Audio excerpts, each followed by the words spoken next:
अच्छा जी, अब हम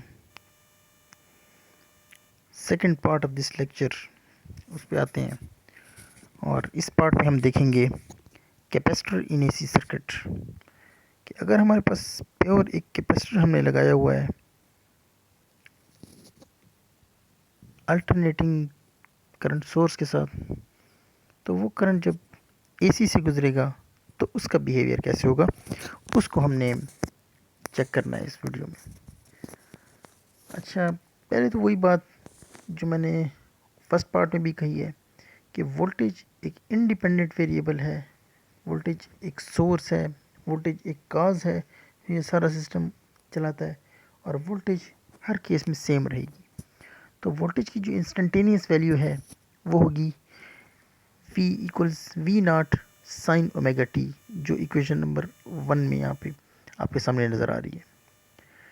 अच्छा, अब इसमें से हमें पता है कि जो कैपेसिटर की इक्वेशन है उसमें Q इक्वल्स सी वी होता है और ये इक्वेशन मुझे देगी V इक्वल्स Q बाई सी, जिसको मैंने नाम दिया हुआ है इक्वेशन नंबर 2। अब ऐसा करते हैं, इक्वेशन नंबर 2 को दोनों साइड पे डिफ्रेंशिएट कर देते हैं विद रिस्पेक्ट टू टी। तो लेफ्ट हैंड साइड पे D V by D T आ जाएगा और राइट साइड पे 1 by C as a constant and D Q by D T. अब ये D Q by D T जो क्वांटिटी बन रही है मेरे पास, ये है करंट। तो इसको सॉल्व करने से मेरे पास आंसर आएगा D V by D T equals current over capacitance. अब यहाँ पे करंट की वैल्यू मेरे पास आ जाएगी, current will be equal to C D V by D T. अब मेरे पास इक्वेशन थोड़ी सी फॉर्म में आ गई है। अब ये v इसमें है instantaneous value of the voltage, जो मुझे इक्वेशन नंबर 1 से पता चला था वो है V naught sine omega T. तो वो मैं यहाँ अगर पुट कर दूँ तो ये मेरे पास इक्वेशन मेन बन जाएगी, current will be equal to C times D by D T V naught sine omega T. अब डेरिवेटिव अगर मैं ले लूँ साइन का तो इसका आंसर मेरे पास आएगा C V naught omega cos omega T. अब इसमें एक ओमेगा एक्स्ट्रा आ गया। ओमेगा एक्स्ट्रा आने की वजह ये है कि जब मैं साइन ओमेगा टी की डेरिवेटिव लूँगा तो उसका डेरिवेटिव सॉल्व होगा cos omega T into angle का दोबारा जब डेरिवेटिव मैं लूँगा D W D omega T, तो वो मेरे पास एक ओमेगा एक्स्ट्रा आ जाएगा। सिंपल अलजेब्रा है। तो मेरे पास जो करंट आ गया वो मेन बन गया V naught C omega cos omega T. अब कॉज ओमेगा टी इसमें अब मेरे पास सिचुएशन उसी तरह की बननी चाहिए जिस तरह वो हमारे पास करंट की इक्वेशन निकलती है, I equals I naught to sine of something. तो इसमें मेरे पास अब दो प्रॉब्लम्स हैं। नंबर 1, मेरे पास साइन का फंक्शन नहीं है, कॉज वाला पड़ा हुआ है। और दूसरा, मेरे पास v डिवाइडेड बाय कोई रेजिस्टेंस की टर्म हो, v डिवाइड बाय रेजिस्टेंस की टर्म होगा तो ये मेरे पास डायमेंशनली चीज़ करेक्ट हो जाएगी। तो ये जो सी वी है, सी ओमेगा है, इस सी ओमेगा को अगर मैं नीचे ले जाऊँ डिनोमिनेटर में तो ये इक्वेशन इस तरह बन जाएगी I is equal to V naught divided by 1 over C omega. आगे कॉज ओमेगा टी को मैं लिख सकता हूँ sine omega T plus pi by 2। इसको अगर मैं हल कर लूँ, पीरियाडिक फंक्शंस में आप लोगों ने पढ़ा हुआ होगा, तो अब मेरे पास ये इक्वेशन डायमेंशनली ठीक उस टाइम आएगी जब ये वी नॉट के नीचे कोई रेजिस्टेंस का फैक्टर आए। तो रेजिस्टेंस का फैक्टर ये जो 1 ओवर सी ओमेगा यानी कि कैपेसिटेंस टाइम ओमेगा, ये मेरे पास आ गई है एक्स सी कैपेसिटिव रिएक्टेंस। अब कैपेसिटिव रिएक्टेंस बिल्कुल इसी तरह का एक मेरे पास पैरामीटर है जो मैंने उधर देखा था इंडक्टिव रिएक्टेंस में। अब देखें कि कैपेसिटर जो है उसमें एज सच अब जो रेजिस्टेंस होता है वो रेजिस्टेंस इलेक्ट्रिक फील्ड की वजह से बनता है। जब वो चार्ज फुली हो जाता है तो उसमें से जब मज़ीद चार्ज गुजरने की कोशिश करता है तो वो उसको एक अपोजिशन मिलती है। करंट को अपोजिशन मिल रही है, लेकिन वो वाली अपोजिशन नहीं है जो आप लोग आज तक पढ़ते आ रहे हो डीसी के केस में, कि इलेक्ट्रॉन मूव कर रहा है और मूव करते हुए उधर जो उसको बाकी एटम्स का और इलेक्ट्रॉन क्लाउड का किस्म का जो हजूम नज़र आता है, उस हजूम में से गुजरते हुए उसको रुकावट होगी इन द फॉर्म ऑफ टकराव, कोलिजन। तो वो चीज़ नहीं है इसमें।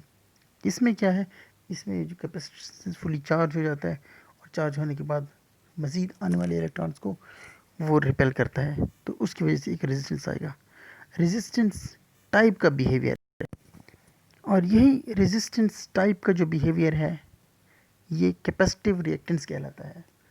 और कैपेसिटिव रिएक्टेंस इसको हम एक्स सी से डिनोट करते हैं और बराबर होता है 1/c ओमेगा।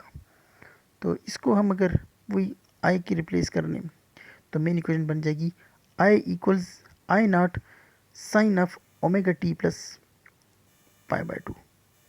अब ये मेरे पास आ गई इक्वेशन नंबर 3, और पहले वो मैंने दी थी इक्वेशन नंबर 1। दोनों का कंपैरिजन करते हैं। इसमें मेरे पास है v sign omega T, phase है ओमेगा टी। नीचे आप चेक करो, इसमें फेज़ है ओमेगा टी प्लस π/2। करंट की जो फेज़ है वो π/2 आगे है, प्लस हो रहा है उसमें। तो ये मुझे क्या बताता है, इक्वेशन 2 एंड इक्वेशन 3 से that current is leading the voltage by a phase difference of π/2। Current lead कर रहा है, आगे करंट है और पोटेंशियल उसके पीछे है। सिमिलरली हम इसको इस तरह भी कह सकते हैं, the voltage lags behind the current. Voltage पीछे है, करंट आगे।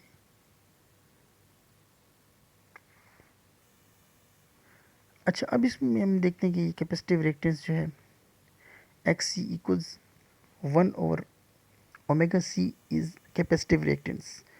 अच्छा, अब इसमें फिर वही फैक्टर आ गया कि अगर अब इसमें दो चीज़ें, एक है ओमेगा, दूसरा है सी। सी तो कांस्टेंट होगा, उसने चेंज होना नहीं है। तो अब चेंज होने वाली चीज़ आ गई ओमेगा, और ओमेगा इन्वर्सली प्रोपोर्शनल है कैपेसिटिव रिएक्टेंस, या सिंपली आप कह लो रेजिस्टेंस के। और रेजिस्टेंस फिर इन्वर्सली प्रोपोर्शनल है करंट के। रेजिस्टेंस ज़्यादा होगा, करंट कम होगा। अब अगर ओमेगा की वैल्यू बहुत ज़्यादा हो, मोर ओमेगा, तो ये बताएगा मुझे कि जो रेजिस्टेंस है वो कम होगा। कम रेजिस्टेंस है सो करंट ज़्यादा होगा। तो इसका ये मतलब है कि वैल्यू अगर ओमेगा की ज़्यादा है तो रेजिस्टेंस कम हो जाएगा और करंट ज़्यादा जाएगा। तो ओमेगा की वैल्यू डीसी में ज़्यादा होती है या एसी में ज़्यादा होती है? डीसी में ओमेगा की वैल्यू होती है 0। अब इसमें हम अगर पुट करने 0, कैपेसिटिव रिएक्टेंस जो एक रेजिस्टेंस की तरह बिहेव करता है इज इक्वल टू 1/ओमेगा सी। ओमेगा की जगह 0 पुट कर दें तो रेजिस्टेंस बन गया इनफाइनाइट। रेजिस्टेंस इनफाइनाइट है तो करंट उसका नहीं होगा, 0 होगा। तो इसका मतलब ये हुआ कि डीसी को ब्लॉक करेगा।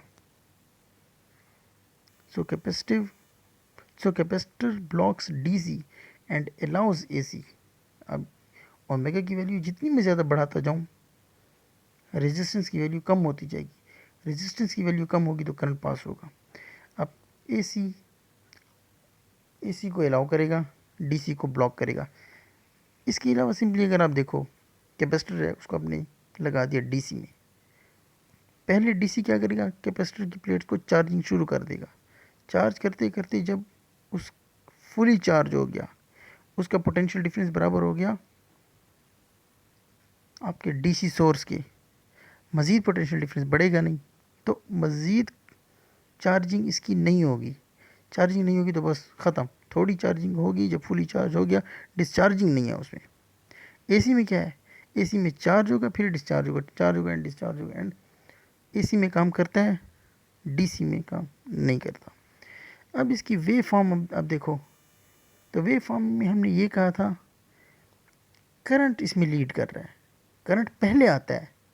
तो एक चीज़ आप याद रखोगे कि जो चीज़ पहले आएगी तो इसका मतलब ये हुआ ज़ीरो से आपने स्टार्ट किया, वोल्टेज ने ज़ीरो से स्टार्ट होना है, ज़ीरो से स्टार्ट होके आगे जा रही है, लेकिन करंट उससे π/2 पहले आ गया। तो जिस टाइम ज़ीरो से स्टार्ट हुआ तो उस वक्त मैक्सिमम वैल्यू थी करंट की। फिर इसके बाद आप मज़ीद आगे आओ तो इसकी जो वेव बन रही है इसमें आप देखो करंट लीड कर रहा है, करंट पहले है, वोल्टेज उसके बाद में है और उसका जो फेज़ डिफरेंस है वो है π/2 का। करंट π/2 रेडियंस पहले जा रहा है।